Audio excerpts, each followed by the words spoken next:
आपका सिया की क्लासेस में स्वागत है। तो आज हम सीखेंगे कबूतर सेंटेंस। पहलू, कबूतर घर આગળનું પક્ષી છે। બીજું, કબૂતરનું શરીર સુડોળ અને ભરાવદાર હોય છે। ત્રીજું, ને રાખોડી અને સફેદ રંગનું હોય છે।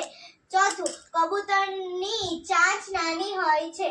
પાંચમું, તેના પગ ઋતુમડા હોય છે। છઠ્ઠું, કબૂતર અવાવરું ઘર કે કૂવામાં રહે છે। સાતમું, તે દાણા તથા જીવડા ખાય છે। આઠમું, કબૂતરને પરેવા પણ કહે છે।